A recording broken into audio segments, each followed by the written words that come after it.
Good morning सबाइके आमार व्लगे स्वागत जानाई और सबाइके जानाई शुभ स्वाधीनता दिवस। देखतेई पाচ্ছ सकाल सकाल कत ताड़ाताड़ी रेडी होच्छी और रेडी हওয়ার জন্য मुखेर जेहेतु टोनारटा शुकाচ্ছে ना ताई मुखे हावा करते शुरू करे दिएছি। जेहेतु गरम पड़ेছে और मुख থেকে শুকাতেও চাইছে না, পুরো ঘেমেও যাচ্ছি আর হাতে একদম সময় নেই, প্রচুর তাড়া আছে, তাই আছে তাড়াতাড়ি করে রেডি হচ্ছি।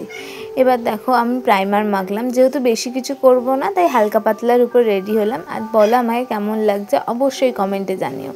কিছুই করিনি, মুখে খালি সানস্ক্রিন সানস পাউডার মেখেছি আর হোয়াইট টোন পাউডারটা মেখেই বেরিয়ে পড়েছি। আর যা করতে হয় চোখে কাজল, হালকা মাস্কারা আর লিপস্টিক। আমাকে প্লিজ কমেন্টে জানাও আমাকে কেমন লাগছে।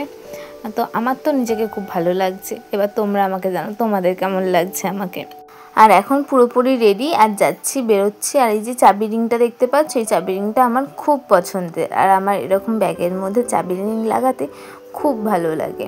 আর এটা ছিল, আমি ভেবেইছিলাম যে এরকম ব্যাগ নিলে তার মধ্যে লাগাবো। আর এখানে আমার মাও রেডি হয়ে গেছে, বাবাও রেডি হয়ে গেছে। এখন তাড়াতাড়ি করে বেরোতে হচ্ছে কারণ ট্রেন বেশিক্ষণ দেরি নেই। আর এখানে এর ভেতরে কি আছে জানো, এখানে রয়েছে হচ্ছে মিনি। আমি ছুটতে ছুটতে মামার বাড়ি যাচ্ছি, মামার বাড়িতে রাখতে মেজমাসির কাছে। আর কি যে লাফাচ্ছে না ভেতরে, ভাবছি খালি পলিথিনগুলো না ফেটে বেরিয়ে যায়, কারণ ফুটো অলরেডি করে দিয়েছে। মায়ের অপেক্ষা করব ভাবলাম, কিন্তু মায়ের অপেক্ষা করতে করতে অনেকটা সময় চলে যাচ্ছে, কারণ ওকে নিয়ে এইভাবে রাখা যাচ্ছে না, তাই তাড়াতাড়ি করে এসে গেছি। এখানে মাইমারাও মিষ্টুরাও সবাই রেডি হয়ে গেছে। আর আমি আয়নার দেখলেই খালি নিজেকে দেখছি, ওই জন্য আমাকে মাইমা বলছে আয়নার অত দূরে যেও না, পুরো সামনাসামনি গিয়ে দেখো। আর এখানে তো মামাও রেডি হয়ে গেছে। আর এইদিকে মিঠি মিষ্টুকে দেখো কি শুরু করেছে, মিনিকে আনার পর থেকে ওকে নিয়েই খেলতে শুরু করে দিয়েছে, কারণ আর হেলদোলি নিয়ে যে ওরা ঘুরতে যাবে। আর এখানে আমি সানগ্লাস পরে রেডি হয়ে নিয়েছি, ক্যাট মারছি একটু যে কেমন লাগছে, ভালোই লাগছে এরকম একটা ব্যাপার। আর মাও এখানে সানগ্লাস পরে রেডি হয়ে নিয়েছে। তো চলো, আমাদের দুজনকে এখন বিশ্ব সুন্দরী লাগছে। আর এখন যাচ্ছি হচ্ছে স্টেশন পৌঁছে গেছি, মামারা কাটবে টিকিট আর আমরা এখানে চলে এসেছি। আর এইখানে দেখো যেহেতু স্বাধীনতা দিবস, সেহেতু পতাকা তো উত্তোলন হবেই, তাই দাঁড়িয়ে পড়েছি পতাকা উত্তোলন দেখতে। আর এইগুলো না স্কুলে তারপরে ক্লাবে হতো, খুব মিস করছি এই সময়গুলো। আর এখন এখানে দাঁড়িয়ে পড়েছি সবাই মিলে। স্টেশনে অনেক লোক ছিল, এখনকার মানুষের বিবেক কেমন হয়েছে কে জানে। পতাকা উত্তোলন হচ্ছে কিন্তু কেউ সামনে দাঁড়িয়ে নেই, সবাই যে যার মতন কাজে ব্যস্ত। যাই হোক, পতাকা উত্তোলনের পর সবাই মিলে যখন বন্দে মাতরম আর জয় হিন্দ বলা হয় না, মনটাই কি সুন্দর ভালো হয়ে যায়। দিনটা দেখো কি সুন্দর, পুরো রোদে ঝলমল হয়ে আছে। কে বলবে আগের দিন এত বৃষ্টি হয়েছিল, আর আজকে দেখো বৃষ্টির বও নেই। কিন্তু একটাই সমস্যা, আমরা পুরো দাঁড়িয়ে দাঁড়িয়ে যাচ্ছি, কারণ একটুও বসার জায়গা পাইনি। বাচ্চাগুলোকে বসতে দেওয়া হয়েছে কিন্তু তারা বসবে না। আর এই যে দেখলে ঝালমুড়ি বাবা কিনলো, কিন্তু আমরা কেউ খেতে পারিনি, কারণ আমাদের একদমই খাওয়ার ইচ্ছা ছিল না। সকালে যেহেতু কিছু না খেয়ে বেরিয়েছি, ট্রেন থেকে নেমে পড়েছি। আর নেবেই আমরা হাঁটতে শুরু করে দিয়েছি, কারণ আমাদের টোটো ধরতে হবে। আর নেবে আরও একটা ফ্যামিলির সঙ্গে আমাদের দেখা হয়ে গেল, তারাও যাচ্ছে আমাদের সঙ্গে, তাই একসঙ্গেই যাচ্ছি। আর এখানে চকলেট খেতে খেতে টোটোয় উঠে পড়লাম, চকলেট খেতে খেতে চলে যাব হচ্ছে ঘাটে। ঘাট থেকে আমরা যাব ওপারে। আর লঞ্চ ঘাটে এসে দেখি এই হনুমানগুলোকে দেখো, কাউকে ডিস্টার্ব করছে না। আর মিঠি দেখে তো হেসেই যাচ্ছে ওদেরকে, কারণ ভয় পায় তো, যদি ওর ঘাড়ে চলে আসে ভয়ও পাচ্ছে সাথে। আর এতক্ষণে তোমরা বুঝতেই পেরে গেছো আমরা কোথায় যাচ্ছি। হ্যাঁ, যাচ্ছি মায়াপুরে ইসকনের মন্দিরে। আর এখানে জলের কারণটা আমাকে কেউ বলবে যে এই জলটা কেন আলাদা। সবাই বলে আধ্যাত্মিক কারণে, কিন্তু আমার প্রশ্ন যে আধ্যাত্মিক কারণ কি সত্যি, না কোনো বৈজ্ঞানিক কারণ আছে? দ্রাবক বা দ্রাবণের কারণে বা অন্য কোনো কারণে যদি হয়ে থাকে, তাহলে জানিও তো আমাকে কি কারণে এরকম দুটো রং আলাদা। একটা পুরো গঙ্গার জল আর একটা যেন পুরো পুকুরের মতন পরিষ্কার সবুজ রঙের। একটু জানিও তো এই কারণটা কেন, আমাকে প্লিজ কমেন্ট করো। স্টেশন থেকে নেবে হাঁটা শুরু করে দিয়েছি, কারণ যাব হচ্ছে মন্দিরে। আর টোটো করিনি, কারণ ভেবেছিলাম কাছেই। আর এখানে নিয়ে নিয়েছি দুটো বিস্কিট আর একটা লজেন্স, কারণ যেহেতু আজকে স্বাধীনতা দিবস, তাই এখানে সবাইকে দিচ্ছে একটা হোটেল থেকে। তো সেখানে থেকেই নিলাম এই বিস্কিট আর লজেন্সটা। এগুলো একসময় স্কুলে নিতাম। আর ওই দেখো মন্দিরটা দেখা যাচ্ছে, এই করতে করতেই আমরা হেঁটে গেছি। খালি ভাবছি এবার পাবো, এবার পৌঁছে গেছি, কিন্তু পৌঁছাতে আর পারছিলাম না। শেষ পর্যন্ত এসে পৌঁছালাম। আর দেখো ভেতরটা কি সুন্দর, তাই না? খুবই সুন্দর দেখতে চারিদিকটা, এত ভালো লাগছে। যেহেতু আমরা মন্দিরে ঢুকবো না, তাই একটা জায়গায় এসে বসেছি গাছের তলায়। আর এখানে যে যা খাবার এনেছে সেই খাবারগুলো ভাগযোগ করে নেওয়া হচ্ছে। এখানে নিয়েছিলাম যেমন আমি লুচি, আলুর দম, আর মাইমা নিয়েছে ছোলার ডাল, পরোটা, আবার মিষ্টিও নিয়েছিল। সেটাই এখনই ভাগ করে দিচ্ছি।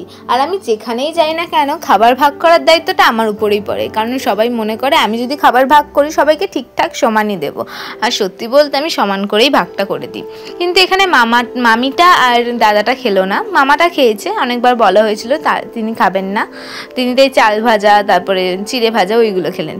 আর এখন খাবারগুলো ভাগ করে নিচ্ছি। আর এরকম গাছের তলায় বসে খাওয়ার মজাটাই আলাদা।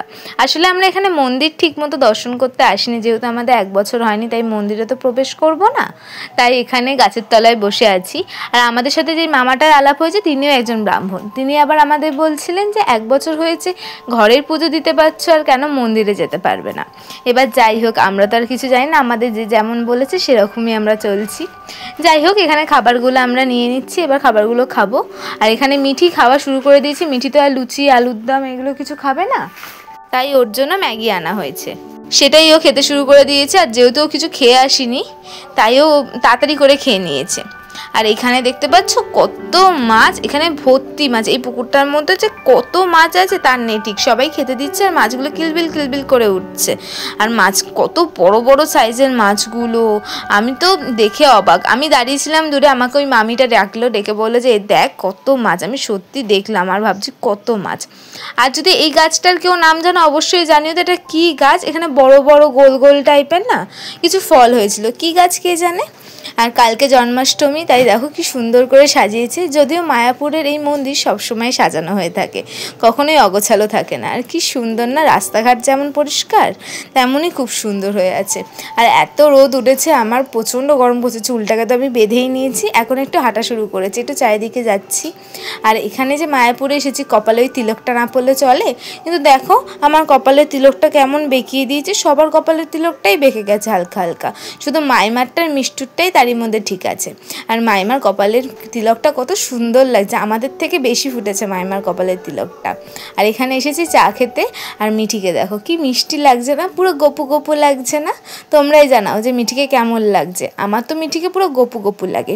ওকে গপুও সাজিয়েছিলাম, তার ভিডিও পোস্ট করা আছে, যদি কেউ দেখতে চাও তাহলে দেখতে পারো। চা খেয়ে এখানে আমরা মার্কেটিং দেখতে এসেছি যে কী কী আছে কী কী নেই, এই সমস্ত জিনিস দেখতে এসেছি। তারপর তো মিঠির বায়না, এটা নেব ওটা নেব সেটা নেব, বাচ্চা না যা দেখে তাই নেয়, তাই অনেক কান্নাকাটি করছিলো। তাই মাইমা ওকে একখানা চিরুনি আর আয়না কিনে দিয়েছে, আর সেটা নিয়েই চুল আঁচড়ানো স্টার্ট।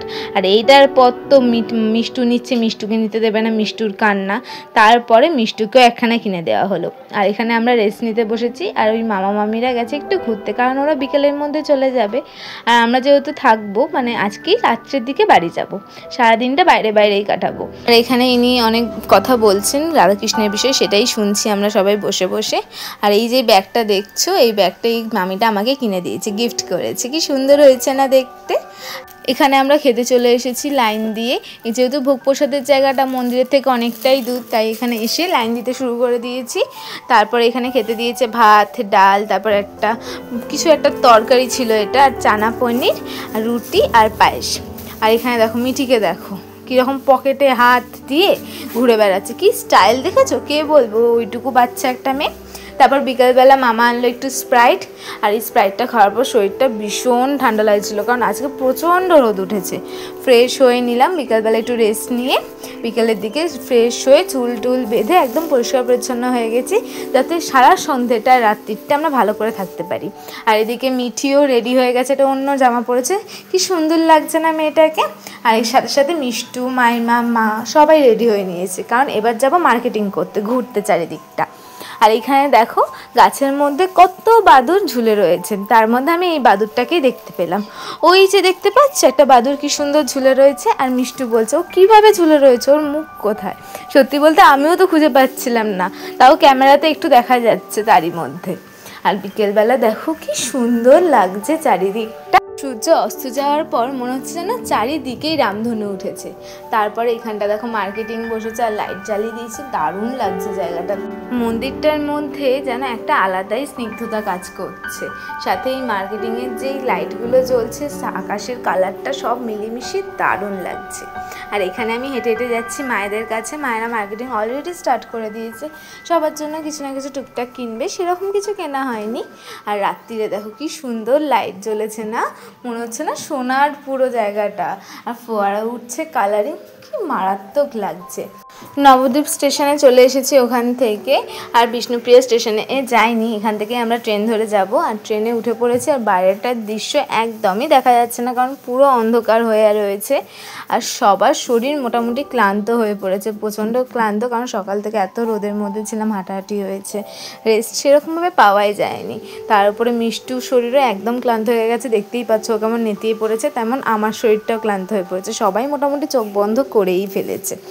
আর স্টেশন থেকে নেবে এখন বাবার গাড়ি করে যাচ্ছি দোকানে, কারণ আমরা সবাই মিলে আজকে একটু বিরিয়ানি খাবো, যেহেতু রাত্রির বাইরে খাওয়ারই প্ল্যান ছিল। তো এটা একটা দোকান, যে এটা নতুন দোকান, এখান থেকে বিরিয়ানি নিয়েছিলাম, যে বিরিয়ানিটা খেতে জীবনের সবচেয়ে ফালতু বিরিয়ানি ছিল, মাংসটা শক্ত, বিরিয়ানিটা একদমই টেস্ট নেই। তারপরে এখানে স্প্রাইট আর আইসক্রিম এনেছি, যেটা এখন খাবো। সবাইকে টাটা, ভালো থেকো, সুস্থ থেকো, টাটা।